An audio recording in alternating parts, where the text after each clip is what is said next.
Hello, this is Chaplain Paul. I'm making this video for my family about family history. So I thought I would make this video to kind of explain the importance of knowing family history. We know family history, it helps us to cope and get through the storms of life.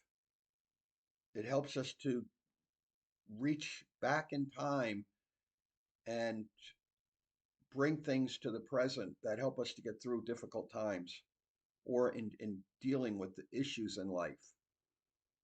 You know, uh, we could we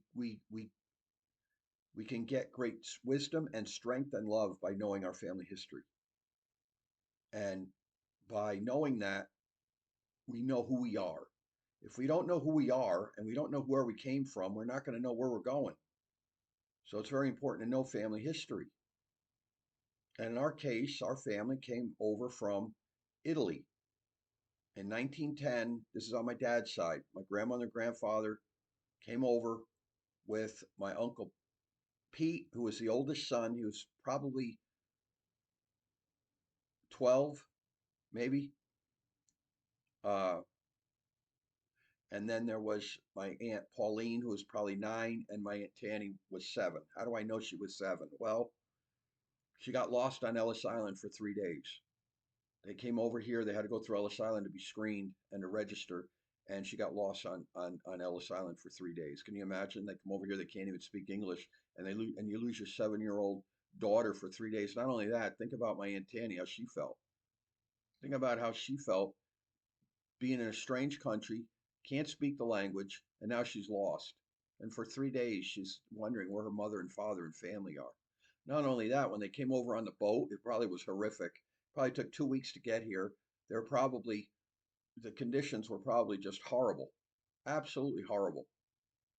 Again, service above self. My grandparents came to this country so their children and descendants could have a better life.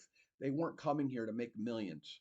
They didn't say, hey, we're going to go to America and make millions and take advantage of people and screw everybody else. No, they came here thinking, you know what? We're going to make this sacrifice for our children and grandchildren and descendants.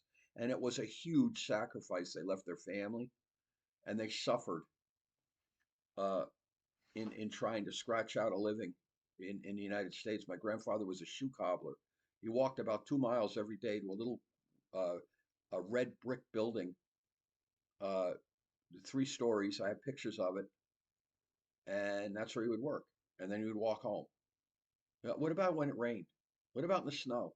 We hear these stories that, yeah, I walked 5 miles in the snow to go to school. Well, your grandfather walked 2 miles a day. More than that, at least, let's say it's a mile and a half away. Okay, that's 3 miles a day. And then what if it's raining? What if it's snowing? What happens then? He had to walk, you know.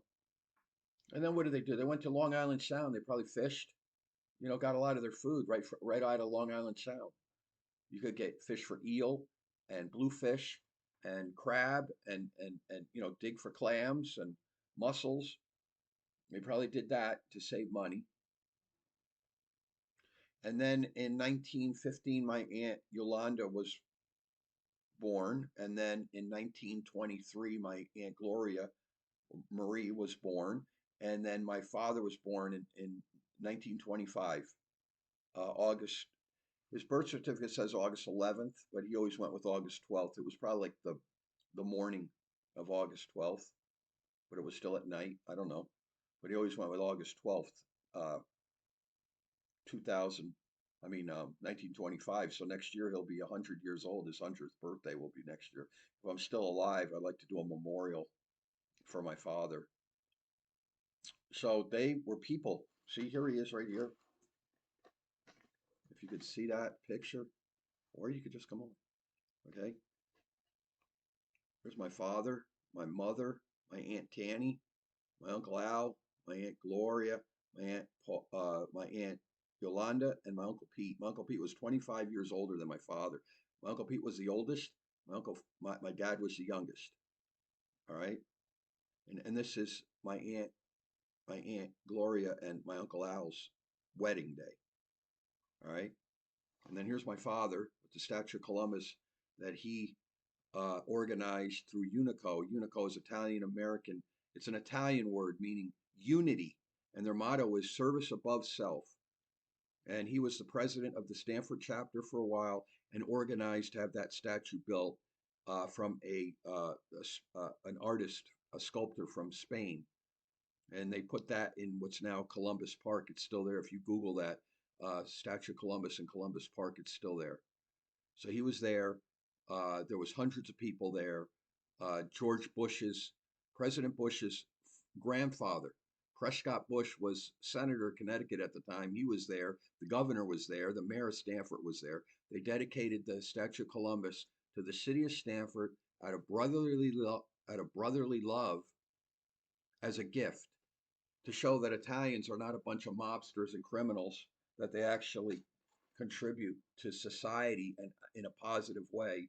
And that's what Unico is all about. Unico, placing service above self and reaching out and helping others for the glory of God, right? So my dad died. This is a testimonial. This isn't a book because they honored him with a testimonial, and I had this blown up, and that's a later picture of my father.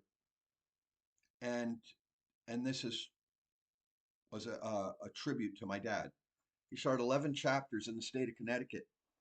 11 chapters in the state of Connecticut for healthcare reform because my Uncle Pete had a nervous breakdown and they did shock therapy on his head. And that horrific season in my family's lives uh, galvanized my father, gave him the just the drive to fight for mental health reform. Just like with me, with long-term care reform. My father was a champion for mental health reform. I'm a champion for long-term care reform, like father, like son. And so he placed service above self. What does that mean? He placed his safety and well-being second to the needs of others. He wasn't about trying to save $1 million for retirement and going to the beach and just sitting on the beach and drinking Mai Tais all day. He was about fighting every day of his life to make this country a better place to live for you and me. That if we had to deal with mental health issues, that we would be treated humanely and not be put in a cage and have shock therapy. Your grandfather would go my dad would go with the Italian Center every Christmas and bring toys to a place called Salisbury. Salisbury was uh, uh, an institution where children with Down syndrome would go, and the parents would send their kids that have Down syndrome because back in the day they didn't know how to take care of them. So they would send them to Salisbury, one of the places, and they would live out their lives there and be put in cages like a prison.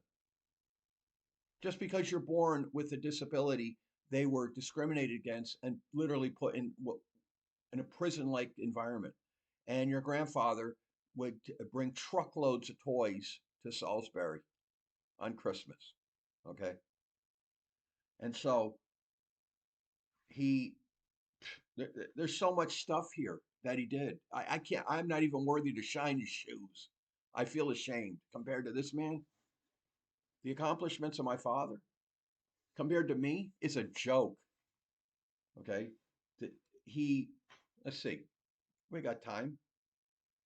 A man of service who exemplified spirit through unique dedication to the motto of service above self.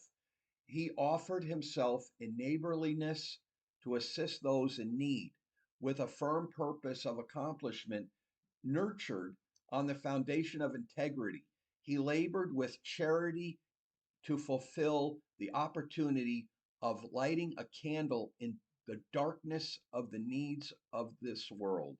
Paul Vecchio worked tirelessly for the cause of Unico, aspiring for office in order to be more effective in accepting the obligations and responsibilities of each office in the local chapter and going on to serve as president for 2 terms.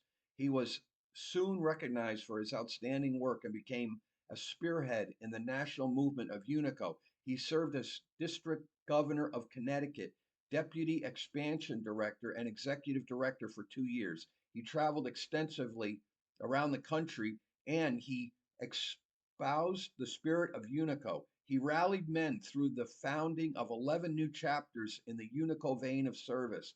That was his shining hour. Paul Vecchio served UNICO National as an officer for 7 years with diligence and dedication.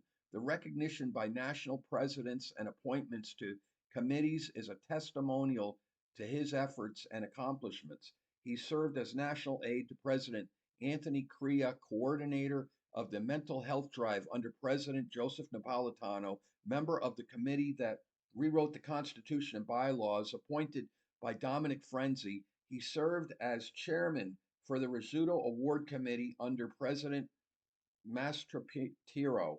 Paul Vecchio was also very active outside of UNICO. Okay, he was elected Justice of the Peace, appointed Fair Rent Commissioner, ran for mayor, uh, sat on the board of directors of the Italian Center, was involved in bringing the President of the United States, President Nixon, in 1970 on Columbus Day to dedicate that new building. He served as treasurer, so he had a hand on putting together that event. He served his community. He got awards from General Electric credit for community service awards. He served on he was instrumental in getting the first Italian American elected mayor of Stamford, Bruno Giordano. Bruno Giordano was president of the Italian Center, and they were instrumental in getting him elected. My dad was instrumental in doing that. How did he do that? Well, they made a deal with him. They said if because they were Democrat, they said if he runs as an independent, it would draw the votes away from the Republicans, the Republican uh, candidate, and it would split the Republican vote. So they made a deal with my father. My dad said, well, he'll do that. He'll run as an independent and act like he's disgruntled with the Democratic Party in order to split the Republican vote. He'll do it if they make him police commissioner. And they said yes, they would do that. Then after Bruno Giordano won, they reneged. They said, well, we can't make you police commissioner because you never served as a police officer. You served as justice of the peace, but you didn't serve as a police officer. So they offered him the position of fair rent commissioner, where back east you have what's called the Fair Rent Commission, where if a landlord raises the rents or doesn't keep proper upkeep, then the Fair Rent Commission could come in and fine that person and put him in jail. So he did all that. And then he helped get senators, congressmen, and judges elected into office. He helped Senator Dodd, Chris Dodd, Senator Thomas Dodd. There was a scandal, and my dad was the only steering committee chairperson to back him, and he got him reelected. And Senator Dodd was a dear friend of our family. And when my mom was in the hospital for months, Senator Dodd wrote letters, and they were very good friends. And he helped to get his best friend Manuel Vetti, who also served in at the Italian Center, elected postmaster for the city of Stamford. This is a big deal. My uncle Pete, he cornered the market for the Italian American market in Stamford, Connecticut. He donated the money. He gave the money for the second building of the Italian Center. He paid for the land and gave it to. He donated the land. My uncle Pete was wealthy for a while. Then he had a nervous breakdown. His wife caused him to have a nervous breakdown, and then he wound up in an institution. And it was a very dark time for our family.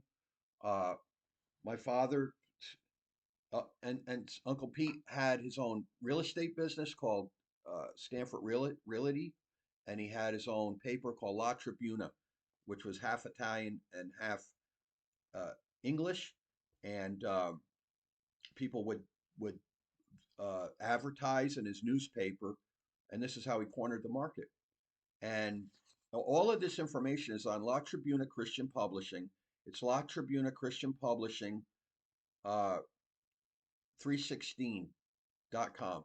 La Tribuna Christian Publishing 316.com. There's videos on there of President Nixon's arrival at the Italian Center, dedicating the Italian Center. the dedication of the statue of Columbus. Um, there's a whole lot of other stuff that my dad did that I didn't even touch on, which is amazing. But the fact is, if you don't know your family history, then you're not going to know who you are, where you're going. The other thing is it's vital. Service above self. Placing service above self means you risk personal injury, ridicule, uh, loss, and even death in reaching out and helping others for the glory of God. This is what we're supposed to do as the Good Samaritan. Put self second for the needs of others.